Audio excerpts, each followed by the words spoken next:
Hello students, welcome back to my channel one support studies. आज हम class 11th की biology की NCERT की यूनिट 3 का 8 चैप्टर स्टार्ट करेंगे, सेल स्ट्रक्चर एंड फंक्शंस। सबसे पहले इस यूनिट का हम फर्स्ट चैप्टर देखेंगे जिसका नाम है cell the unit of life. तो इस तरह से आगे देखेंगे तो ये आपको इंट्रोडक्शन दिया गया है, मतलब कि ये जो इंट्रोडक्शन है वो सिर्फ आपकी जो यूनिट है उसके बारे में है कि ये क्यों बनाई गई है ये यूनिट। तो इसको आप सिंपली रीड कर लीजिए, इसमें ज़्यादा कुछ है नहीं है। इसमें बस यही दिया है सेल थ्योरी क्यों क्रिएट की गई है, ये बायोमॉलिक्यूल चैप्टर क्यों है, सेल थ्योरी, सेल साइकिल वगैरह, इसको आप रीड कर लीजिए। इसमें कोई नहीं है, जो इम्पोर्टेंट है वो उसको हम बिल्कुल लाइन टू लाइन कवर करेंगे। उसको आप बिल्कुल भी मत सोचिए कि आप छोड़ के चलेंगे, हर लाइन को हम याद करके यहाँ से बिल्कुल 100% करके जाएंगे ये चैप्टर, बिल्कुल लाइन टू लाइन। तो देखिए आपकी एनसीईआरटी का फर्स्ट पेज आपके सामने है, cell the unit of life. सबसे पहले देख लीजिए कि पॉइंट्स कितने कवर करने हैं, मतलब किस किस चीज़ के बारे में हमको जानना है इस चैप्टर में। तो देखिए सबसे पहला टॉपिक जो आपका है हमारा है वो है व्हाट इज़ सेल। हम जानें कि सेल है क्या। दूसरा है सेल थ्योरी, सेल थ्योरी क्या है। तीसरा an overview of cell, cell पहले जानेंगे सेल है क्या, फिर सेल थ्योरी ये किसने दी है, ठीक है सेल थ्योरी सेल के बारे में इसमें बताया। फिर अपन ओवरव्यू ऑफ सेल, सेल का मतलब स्ट्रक्चर देखेंगे, ओवरव्यू कि दिखता कैसा है सेल, स्ट्रक्चर कैसा है, ये सब कुछ हम इसमें ओवरव्यू वाले सेक्शन में देखेंगे। थर्ड टॉपिक है वो अपना, फोर्थ टॉपिक है अपना प्रोकैरियोटिक सेल्स, मतलब फोर्थ पॉइंट अपना प्रोकैरियोटिक सेल्स। सेल्स मतलब टू टाइप्स के हैं, यूकैरियोटिक और प्रोकैरियोटिक सेल्स। तो सबसे पहले देखेंगे, फिर फोर्थ पे अपन प्रोकैरियोटिक सेल, फिर देखेंगे यूकैरियोटिक सेल। तो ये पूरे टॉपिक्स हम कवर करेंगे बिल्कुल लाइन टू लाइन, कोई भी चीज़ हम स्किप नहीं करने वाले हैं, या हर एक चीज़ को यहाँ रट के जाएंगे, एकदम कन्फर्म करके जाएंगे, एक भी लाइन आपकी स्किप नहीं होगी। इसीलिए इस सीरीज़ का नाम है एनसीईआरटी लाइन बाय लाइन। आप बिलीव करके चलिए, हम एक भी लाइन नहीं छोड़वाएंगे, हर लाइन को कवर करके चलेंगे विथ ऑल कॉन्सेप्ट्स। आपके बिल्कुल concept clear and crystal and clear होंगे। सो बने रहिए। सो स्टूडेंट्स, फर्स्ट स्लाइड आपके सामने है इंट्रोडक्शन। इसमें चैप्टर का इंट्रोडक्शन दिया गया है, इसके बाद हम टॉपिक अपने स्टार्ट करेंगे, जितने भी 5 टॉपिक अपन को इसमें देखना है वो। तो सबसे पहले इंट्रोडक्शन पढ़ ही लेते हैं। इंट्रोडक्शन में आपका when you look around you see both living and non living things, मतलब जब आप आपके अराउंड आपके आसपास देखते हैं तो आपको दोनों तरह की थिंग्स दिखाई देती हैं, लिविंग और नॉन लिविंग। अब यहाँ लिविंग और नॉन लिविंग का मतलब क्या है आपको बताते हैं। लिविंग का मतलब है जिसमें कि जो जीवित है वो लिविंग है, और जो अजीवित है वो नॉन लिविंग है। मतलब जो सांस लेते हैं वो लिविंग है, जो सांस नहीं ले पाते वो नॉन लिविंग है। लिविंग जैसे कि हम, पेड़ पौधे, पशु पक्षी, ये सब लिविंग है। और नॉन लिविंग थिंग जैसे बुक्स, पेन, पेपर, ये सब नॉन लिविंग थिंग्स। इतना तो आपको पता ही होगा, 11th स्टैंडर्ड में है आप। आगे चलते हैं। You must have wondered and ask yourself, मतलब आपको देख के बहुत चौंकना चाहिए और आपको खुद से एक सवाल करना चाहिए, वो है what is that makes an organism living, or what is it that an inanimate thing does not have which a living thing has। मतलब कि ये लाइन आपको कह रही है कि ऐसी क्या चीज़ है जो कि लिविंग ऑर्गेनिजम्स के पास है, और वो क्या चीज़ है जो कि living non living inanimate things का मतलब है यहाँ नॉन लिविंग और इनएनिमेट थिंग्स दोनों एक ही हैं यहाँ। तो जो क्या चीज़ है जो लिविंग ऑर्गेनिजम्स में है और वो नॉन लिविंग थिंग्स में नहीं है, और क्या चीज़ है जो एक चीज़ को, मतलब थिंग्स तो हैं पर कोई लिविंग है कोई नॉन लिविंग है, किसी में जान है और किसी में नहीं है, तो वो क्या है। तो हम देखेंगे आगे। तो आंसर इस क्वेश्चन के लिए जो आपके सब मन में उठ रहा है वो क्वेश्चन, उसके लिए आंसर है the answer to this is the presence of the basic unit of life the cell. तो आंसर इस क्वेश्चन के लिए है कि जो लिविंग और नॉन लिविंग को डिफ्रेंशिएट कर रही है वो चीज़ है अपने अंदर cell. Cell the basic unit of life. Cell क्या है, अगर आपसे कोई पूछे कि सेल क्या है तो आपको पता होना चाहिए आपकी जो लाइफ की जो बेसिक यूनिट है वो है सेल। तो लिविंग ऑर्गेनिजम्स में सेल होते हैं जो कि उसको लिविंग बनाते हैं, ठीक है। थिंग, कोई भी थिंग में अगर सेल है तो वो लिविंग थिंग है, लिविंग ऑर्गेनिज्म है वो, ठीक है। आगे चलते हैं। All organisms are composed of cells. Some are composed of a single cell and are unicellular organisms, with others like us composed of many cells are called multicellular organisms. तो हमें पता मतलब कि लिविंग थिंग्स जितनी भी होंगी organisms और living organisms are composed of cells. तो जो भी ऑर्गेनिजम्स हैं वो सारे सेल्स के बने हुए हैं। ऐसा नहीं है कि जो लिविंग थिंग्स जैसे कि हम हैं तो हम हमारे अंदर सेल्स हैं और पेड़ पौधे हैं वो लिविंग हैं लेकिन उनके अंदर सेल्स नहीं हैं। तो इसके लिए ये नहीं है। ये लिविंग ऑर्गेनिजम्स जितने भी हैं चाहे कुछ भी है उनके सब के अंदर सेल्स होते हैं। होते अलग अलग सेल्स हैं लेकिन वो बने सारे सेल्स के ही रहते हैं, बस इतना फ़र्क है। तो नेक्स्ट लाइन पे चलते हैं। Some are composed of a single cell. तो ये हो सकता है कि कोई सा ऑर्गेनिज्म एक सेल का बना है और कोई सा ऑर्गेनिज्म एक से ज़्यादा सेल्स के बने। जो एक सेल के बने हुए रहते हैं उन्हें हम यूनिसेलुलर ऑर्गेनिजम्स कहते हैं। वाइल अदर्स लाइक अस, मतलब हमारे जैसे जो हैं लाइक अस एनसीईआरटी के हिसाब से हमारे जैसे, मतलब हमारा एग्जाम्पल दिया, ह्यूमन बींग्स का एग्जाम्पल दिया। ह्यूमन बींग्स हैं वो एक सेल से ज़्यादा के सेल्स के बने हुए, मतलब मैनी सेल्स, एक सेल से ज़्यादा सेल्स के बने हुए हम, जिन्हें हम कहते हैं मल्टी सेलुलर ऑर्गेनिज्म। मतलब कि एक सेल जिनके पास रहता है वो यूनिसेलुलर होते हैं। यूनिसेलुलर, आप देख लीजिए राइटिंग थोड़ी बिगड़ रही है। तो यूनिसेलुलर जैसे कि यहाँ लिखा हुआ है यूनिसेलुलर ऑर्गेनिज्म लाइक कंपोज, ठीक है। और जो एक से ज़्यादा सेल से बनी हुई है वो मल्टी सेलुलर ऑर्गेनिजम्स हैं। नेक्स्ट आई, ठीक है। इंट्रोडक्शन में बस इतना ही है सेल के बारे में, मतलब एक थोड़ा सा दिया गया है पूरे चैप्टर का ओवरव्यू या इंट्रोडक्शन कह सकते हैं। इंट्रोडक्शन वो चैप्टर का था। अब हम स्टार्ट करते हैं हमारा फर्स्ट टॉपिक, मतलब कि फर्स्ट पॉइंट जो है what is a cell. What is a cell मतलब सेल है क्या, ये तो हमें पता चल गया कि नॉन लिविंग और लिविंग थिंग्स में ऐसा क्या है जो डिफ्रेंशिएट कर रहे हैं दोनों में, और वो है सेल। बेसिक यूनिट अपन को पता चल गया कि नॉन लिविंग और लिविंग को जो डिफ्रेंशिएट करते हैं वो सेल है। तो हम देखेंगे यहाँ सेल है क्या, मतलब सेल ऐसे मतलब इतना महान काम कर रहा है कि थिंग्स को डिफरेंट कर रहा है, एक को लिविंग एक को नॉन लिविंग। तो इसके बारे में थोड़ा और जानते हैं। Unicellular organisms are capable of, अब देखिए ऐसा नहीं है कि जो यूनिसेलुलर ऑर्गेनिजम्स रहते हैं वो अलग रहते हैं, मतलब वो जो जैसे फंक्शंस रहते हैं कुछ एसेंशियल फंक्शन, लाइफ के एसेंशियल फंक्शंस वो आपको पता ही है, जैसे कि डाइजेशन, रेस्पिरेशन एट्सेट्रा, इतनी सारी प्रोसेस रहती है, इतने सारे फंक्शंस रहते हैं।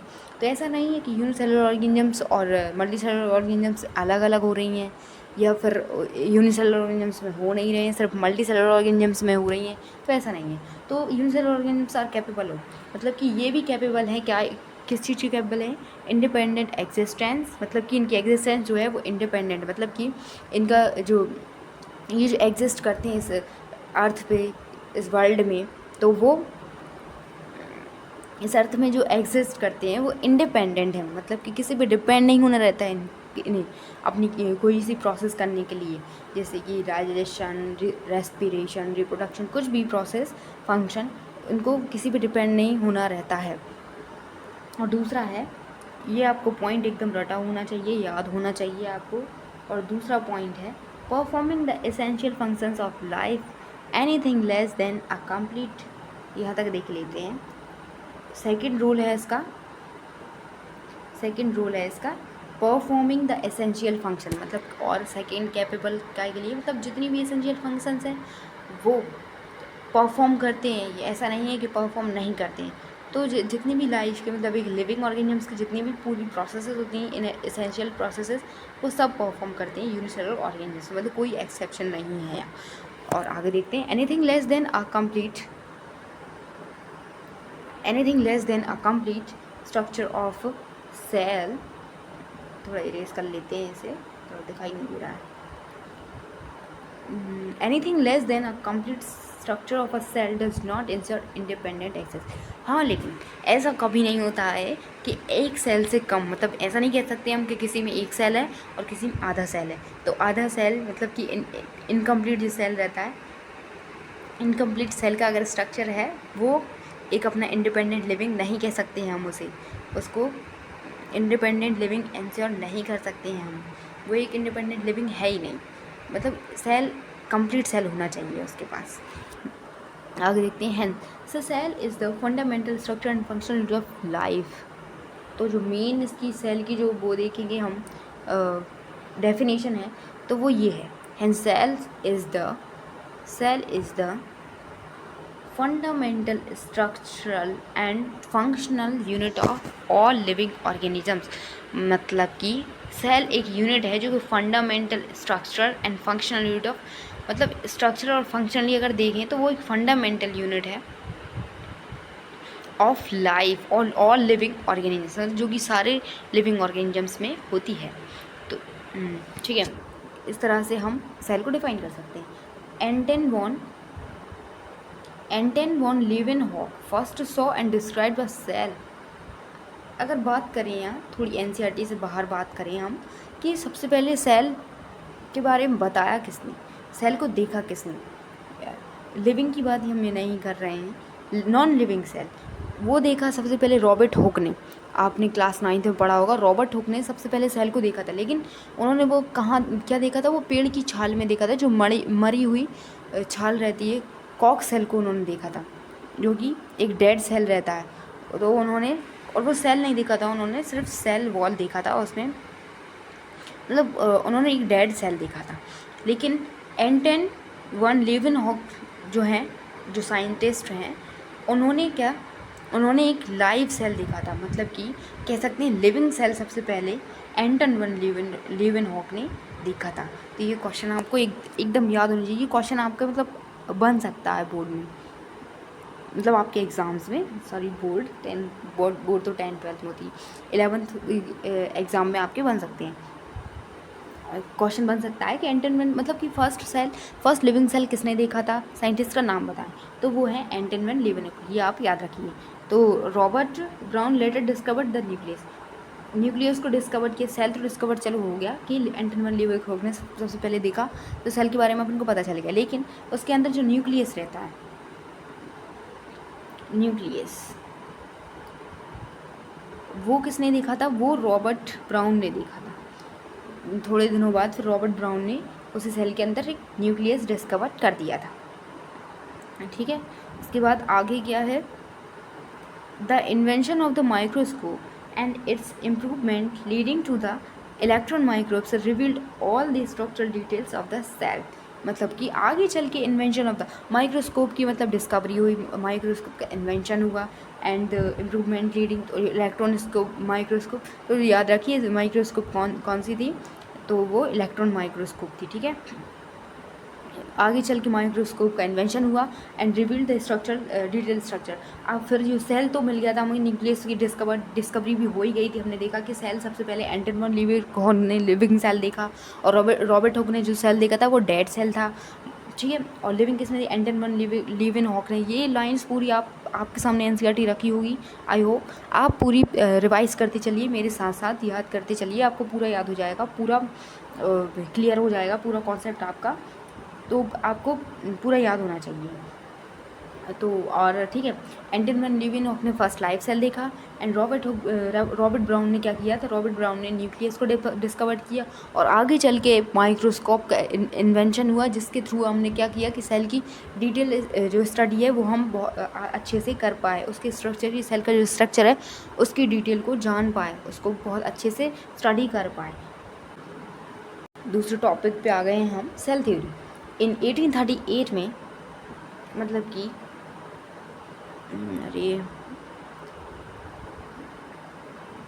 इन 1838 थोड़ी सी प्रॉब्लम हो गई है।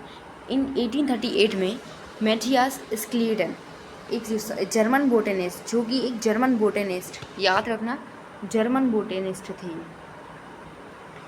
ठीक है, मैथियन Schleiden examined a large number of plants and observed that all plants are composed of different kinds of cells which form the tissue of the plant। उन्होंने क्या किया कि लार्ज नंबर ऑफ प्लांट्स, उन्होंने बहुत सारे प्लांट्स को उन्होंने observe किया, और उन्होंने देखा कि जो प्लांट्स हैं वो बहुत सारे काइंड के, मतलब सेल से बने तो हुए हैं, क्योंकि लिविंग है, आपको पता है लिविंग है तो वो सेल्स के बने हुए होंगे ही, फंडामेंटल यूनिट है, बेसिक यूनिट है लाइफ की, तो होती है सब में, आपको पहले भी इंट्रोडक्शन में बता चुके हैं। मैं आपको फिर से बता रही हूँ कि एक एनसीईआरटी आपके सामने रखिए, और आप इसको अंडरलाइन करते चलिए, और आप मेरे साथ पूरा रिवाइज करते चलिए, ताकि आपको एक बार से दोबारा बार इसको पढ़ने की ज़रूरत न पड़े, सिर्फ रिवीजन करने की ज़रूरत पड़े। ठीक है, और पूरी लाइंस मैं आपको एक्सप्लेन कर ही रही हूँ। or examine the large number of plants and observe that all plants are composed of different kinds of cells which form the tissue of the plant. तो वो उन्होंने देखा कि जो भी बहुत सारे प्लांट्स को उन्होंने ऑब्जर्व किया और उन्होंने देखा कि वो सेल्स के बने हुए तो हैं लेकिन डिफरेंट काइंड्स ऑफ सेल्स के बने हुए, मतलब कि हर एक पौधा, हर एक प्लांट डिफरेंट काइंड के सेल से बने हुए, which form the tissues of the plant, जो सेल्स और वही सेल्स क्या करते हैं, टिश्यू बनाते हैं। ये सेल्स हैं आपके बहुत सारे, ये आगे चल के क्या है, टिश्यू बना लेते हैं अपना बहुत बड़ा, इस तरह से मतलब कुछ ऐसा रहता है, टिश्यू बना लेते हैं, ठीक है। At about the same time, अब क्या किया हुआ, उसी टाइम पे ये जर्मन बोटेनिस्ट ने उसी टाइम पे ये ऑब्जर्व किया कि डिफरेंट टाइप के सेल से बनते प्लांट्स और वो यही सेल्स आगे चल के टिश्यू फॉर्म कर लेते हैं। उसी टाइम पे, सेम उसी टाइम पे क्या है, जो थियोडर सचवन 1839 में ही थियोडर सचवन ने, जो कि एक ब्रिटिश जूलॉजिस्ट थे, याद रखना वो बॉटनिस्ट थे, ये जूलॉजिस्ट हैं, studied different types of animal cells and reported that cells had a thin outer layer which is today known as the plasm. उन्होंने बताया उसी टाइम पे, उसी टाइम पे उन्होंने बताया कि जो एनिमल सेल्स हैं, and reported that cells had a outer thin layer, मतलब कि जितने भी एनिमल सेल्स हैं सब में उन्होंने एक लेयर देखी, आउटर लेयर, जो कि बहुत पतली लेयर थी। उसको हम आज नाम से जानते हैं, किस नाम से जानते हैं, प्लाज्मा मेम्ब्रेन। उसे को आगे चल के नाम दिया गया प्लाज्मा मेम्ब्रेन। ये क्या थी, थिन आउटर लेयर थी सेल की, आगे चल के इसी को सेल मेम्ब्रेन, प्लाज्मा मेम्ब्रेन कहा गया, या फिर इसको सेल मेम्ब्रेन भी कहते हैं, ठीक है। ही ऑल्सो कंक्लूडेड, मतलब उन्होंने ये भी बताया based on his studies on the plants tissues that the presence of cell is the unique cell wall is the unique character of the plant cell. उन्होंने ये बताया कि जो प्लांट सेल्स हैं उनके अंदर सेल वॉल होती है, वो यूनिक कैरेक्टर है प्लांट्स का, मतलब कि प्लांट्स में तो ये होती है सेल वॉल, लेकिन ये एनिमल सेल्स में नहीं होती है। एनिमल सेल्स में सिर्फ प्लाज्मा मेम्ब्रेन होती है, उसके बाद सेल वॉल एब्सेंट रहती है, लेकिन जो प्लांट सेल्स रहते हैं उनमें सेल वॉल प्रेजेंट रहती है। तो ये प्लांट्स का एक यूनिक कैरेक्टर है। तो आपसे ये पूछ सकता है कि क्वेश्चन इस तरह की से पूछ सकता है कि cell wall is present in animal cell, plant cell, all living cells, none of this. इस तरह से आपके ऑप्शन बन सकते हैं। तो आपको याद रहे, टिक करना है सिर्फ प्लांट्स, ये सिर्फ प्लांट्स में होता है, ये यूनिक कैरेक्टर सिर्फ प्लांट्स का है, एनिमल सेल्स में ये नहीं होता है, सेल वॉल नहीं होती है। प्लांट सेल्स में सेल वॉल होती है और प्लाज्मा मेम्ब्रेन भी उसमें होती है, लेकिन उसके ऊपर सेल वॉल भी होती है। On the basis of this, इन सब के बेसिस पे Suchman proposed the hypothesis that the bodies of animals and plants are composed of cells and products of cell. इन्हीं बेसिस पे जो उन्होंने डिस्कवर किया और इसको उन्होंने बताया, डिस्क्राइब किया, उसी की बेसिस पे उन्होंने ये उन्होंने ये हाइपोथेसिस प्रपोज कर दी, मतलब कि रिलीज़ कर दी या फिर बता दी कि the bodies of animals and plants are compose of cell, मतलब कि जितनी भी एनिमल्स की और या प्लांट्स की किसी की भी बॉडीज़ अगर देख लें, प्लांट्स को देख लें, एनिमल्स को, वो सब सेल्स के बने हुए हैं, या फिर सेल या फिर उसके प्रोडक्ट। सेल के प्रोडक्ट्स क्या हैं आपको पता होना चाहिए। सेल से क्या बनता है, टिश्यू से 3 लेयर्स, जर्म लेयर्स बनती हैं, वैसे वो हाई लेवल का है, लेकिन आपको इतना ही पता होना चाहिए कि सेल से टिश्यू बनते हैं। आप 11th के हिसाब से इतना पता रखिए बस कि सेल से टिश्यू बनते हैं, मतलब प्रोडक्ट सेल के, और फिर टिश्यू से ऑर्गन्स बनते हैं, वो मतलब कुल मिला के सेल के बाद जो भी बनता है वो प्रोडक्ट्स ऑफ सेल्स हैं। तो मतलब कहने का मतलब यही है कि जितने भी एनिमल या प्लांट्स को अपन देखते हैं, उनकी बॉडी कंपोज है काय की बनी हुई, सेल्स या सेल्स के प्रोडक्ट से। आगे देखते हैं,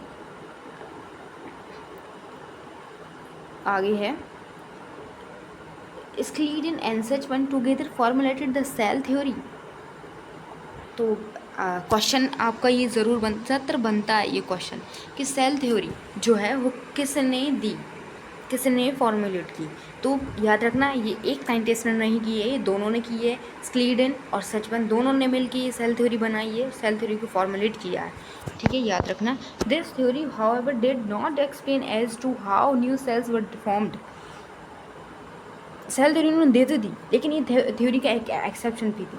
इस थ्योरी का एक्सेप्शन ये था कि ये थ्योरी ये नहीं बता पाई थी कि जो न्यू सेल्स हैं वो कैसे फॉर्म्ड होते हैं। सेल्स के बारे में तो सब कुछ बता दिया था, ये समझो कि सेल थ्योरी में सब कुछ सेल की डिटेल बता दी थी, लेकिन उन्होंने ये नहीं बता पाए ये दोनों साइंटिस्ट की जो सेल्स हैं एक के बाद, मतलब जैसे कि एक सेल ख़त्म हो गया अपना, उसके प्रोडक्ट बन गए, तो न्यू सेल्स भी तो बनेंगे अपना, तभी तो बॉडी अपनी ग्रो करेगी कि बिल्कुल मरी हुई सेल से, डेड सेल से अपनी बॉडी जिंदा रहेगी और वर्क करती रहेगी और ऑर्गन बनते रहेंगे, ऐसा नहीं है। तो सेल जो न्यू सेल्स हैं वो कैसे बनते हैं ये थ्योरी बिल्कुल नहीं बता पाई, ये एक इसका एक्सेप्शन है। लेकिन आगे चल के जो साइंटिस्ट हैं अपने रुडोल्फ विर्चो, याद रखें रुडोल्फ विर्चो, वो भी कब 1855 में, रुडोल्फ विर्चो ने 1855 में first explain that cells divided and new cells are formed from pre. उन्होंने बताया, सेल थ्योरी तो एक्सप्लेन नहीं कर पाई, लेकिन रुडोल्फ विर्चो ने 1855 में ये बता दिया कि फर्स्ट, उन्होंने सबसे पहले ये एक्सप्लेन किया कि जो सेल्स हैं वो कैसे बनते हैं न्यू सेल्स। तो उन्होंने बताया कि जो न्यू सेल्स फॉर्म होते हैं वो प्री एग्जिस्टिंग सेल्स, मतलब जो पहले की जो सेल्स रहती हैं उन्हीं से न्यू सेल्स अपने बनते हैं, जिन्होंने उन्होंने इस तरह का अपन को नाम दिया ओमनिस सेल्यूला ई सेल्यूला। प्री एग्जिस्टिंग सेल्स ओमनिस सेल्यूला ई सेल्यूला, मतलब जो सेल्स न्यू जो सेल्स बनते हैं वो अपने पुराने सेल्स, प्री एग्जिस्टिंग जो पहले से एग्जिस्ट करते हैं उन सेल से अपने न्यू सेल्स बनते हैं। ठीक है, यहाँ तक अपना कंप्लीट हो गया। फिर आगे देखेंगे, he modify the hypothesis of Schleiden and Schwann to give the cell theory to final shape. तो जो हाइपोथेसिस सचवन और याद करें, सचवन और उसने स्क्लीरन ने दी थी सेल थ्योरी, हाइपोथेसिस मतलब उनकी हाइपोथेसिस क्या थी, सेल थ्योरी उन्होंने जो दी थी, इन्होंने उसको मॉडिफाई किया और उस थ्योरी सेल थ्योरी को फाइनल शेप देने वाले अपने साइंटिस्ट थे कौन, रुडोल्फ विर्चो 1855 में, जिन्होंने कि एक्सप्लेन ये कर दिया था कि न्यू सेल्स कैसे फाउंड होते हैं। Cell theory as understood today is, अब वही सेल थ्योरी आज कैसे जानी जाती और कैसे अंडरस्टैंड की जाती है टुडे, तो हम देखेंगे। तो सेल थ्योरी मतलब कि, ठीक है, सेल थ्योरी फॉर्मुलेट की थी, ये तो आपको पता चलेगा कि सेल थ्योरी एक्चुअल में है क्या, उन्होंने बताया क्या था सेल थ्योरी में। तो देख लीजिए, दो ऑप्शंस इसमें हैं, दो पॉइंट्स हैं जो कि आपको बिल्कुल आपकी टिप्स पे होना ही चाहिए कि सेल थ्योरी क्या थी। ये आपको देखिए, सेल थ्योरी से क्वेश्चन ज़्यादातर हर साल बनता है, आपके एग्ज़ाम से ज़रूर आता है। सेल थ्योरी से रिलेटेड एक क्वेश्चन तो बनता ही बनता है, या फिर दो भी बन सकते हैं, तीन भी बन सकते हैं। तो सबसे पहले ये आपका ये नाम आ सकता है कि रुडोल्फ विर्चो ने किसने एक्सप्लेन किया कि न्यू सेल्स कहाँ से आते हैं और किसने किया, कब किया, ये भी आ सकता है। और सेल थ्योरी क्या है ये भी आपसे सिंपली पूछा जा सकता है, और किसने इसको फॉर्मुलेट किया ये भी पूछा जा सकता है। तो आप ये सब याद रखना एकदम, ये आपकी टिप्स में होना ही चाहिए भी। और ये दो पॉइंट्स भी कि फर्स्ट है all living organisms are compose of cells and product of, ये देखिए कि जो ऑल लिविंग जितने भी ऑर्गेनिजम्स हैं लिविंग, वो सब सेल्स के बने हुए, ये प्रोडक्ट ऑफ सेल। आपको बताया पहले भी कि प्रोडक्ट ऑफ सेल, सेल की जो प्रोडक्ट है वो क्या है, सेल से बनते हैं टिश्यू, टिश्यू से बनते हैं ऑर्गन्स एंड एटसेट्रा प्रोडक्ट्स। आपको इतनी पता होना चाहिए फ़िलहाल में तो, ठीक है। तो जितनी सेल थ्योरी में फर्स्ट हाइपोथेसिस क्या थी कि all living organisms are compose of cells and product of cells, ठीक है। एंड सेकंड थी the all cells arise from pre existing cells. Cell theory में सेकंड हाइपोथेसिस क्या थी कि ऑल सेल्स, जो सारे सेल्स हैं वो कहाँ से ओरिजिनेट होते हैं, अराइज का मतलब क्या, ओरिजिनेट होते हैं। तो वो कहाँ से ओरिजिनेट होते हैं, प्री एग्जिस्टिंग से, जो पहले से एग्जिस्ट करते हैं उन सेल से ये ओरिजिनेट करते हैं या फिर अराइज करते हैं, ठीक है। अब अपना आता है कौन सा टॉपिक, अपना आता है थर्ड टॉपिक, ठीक है। थर्ड टॉपिक है अपना एन ओवरव्यू ऑफ सेल, ठीक है। सेल के बारे में पढ़ लिया अपन ने, सेल क्या है, इंट्रोडक्शन चैप्टर का अपन ने पढ़ लिया है पूरा, लाइन टू लाइन, कोई भी लाइन अपन ने स्किप नहीं की है। आई होप आपको पूरा याद हो गया होगा, इतना सब कुछ पूरा आपको क्लियर हो गया होगा। अगर फिर भी कोई डाउट है आप कमेंट सेक्शन में बताइए, मैं आपको और अच्छे तरीके से, मतलब कि इसमें मैंने कुछ लिखा नहीं है, लिख के नहीं समझाया है। अगर आपको अच्छे से हैंड रिटन नोट्स भी चाहिए या फिर कुछ और अच्छा एक्सप्लेनेशन चाहिए, या फिर मैं खुद पढ़ाऊँ आप कमेंट सेक्शन में आपका ओपिनियन बता दीजिए, मैं उसके हिसाब से आपको प्रोवाइड करा दूँगी और अच्छे से, क्योंकि सुनने से ज़्यादा लिखने पे अपना ज़्यादा फोकस रहता है। जितना मैं अगर लिख के बताऊँगी तो आपका हो पाएगा, लेकिन ये थोड़ा स्लाइड पे लिखना थोड़ा प्रॉब्लम रहता है। तो आप अपने कमेंट सेक्शन में डाउट लिख सकते हैं, या जो भी आपकी प्रॉब्लम है वो लिख सकते हैं आप। मैं आपको ज़रूर आपका सल्यूशन दूँगी। Third topic the overview of cell हम नेक्स्ट वीडियो में देखेंगे, ठीक है। तब तक के लिए बाय बाय, टेक केयर, और पढ़ते रहिए, इसको रिवाइज़ कर लीजिएगा, ताकि आपको दूसरी क्लास आप जब लें थर्ड टॉपिक को पढ़ने जाएं तो आपको प्रॉब्लम ना आए। तो पहले का आपको सब कुछ पता होना चाहिए, कभी भी बीच में से चैप्टर को लेकर नहीं बैठना।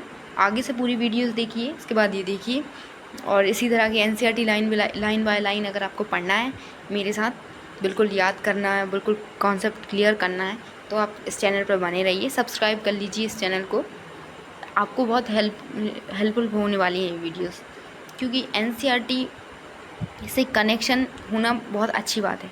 एनसीईआरटी से कनेक्ट करके जब पढ़ते हैं ना, तो हम पूरी चीज़ याद रहती है, और हम खुद पे डाउट नहीं रहता कि कुछ छूट तो नहीं गया है। एग्ज़ाम टाइम आपको बहुत हेल्प होगी। Thanks for watching this video and support this channel and subscribe and don't forget to press bell icon, ताकि आप अपडेटेड रहें ऑल वीडियोस से। जितनी मेरी न्यू वीडियोस आएंगी आपको अपडेट आ जाएगी, अगर आप मेरे चैनल को सब्सक्राइब और बेल आइकन प्रेस कर लेते हैं। Thank you.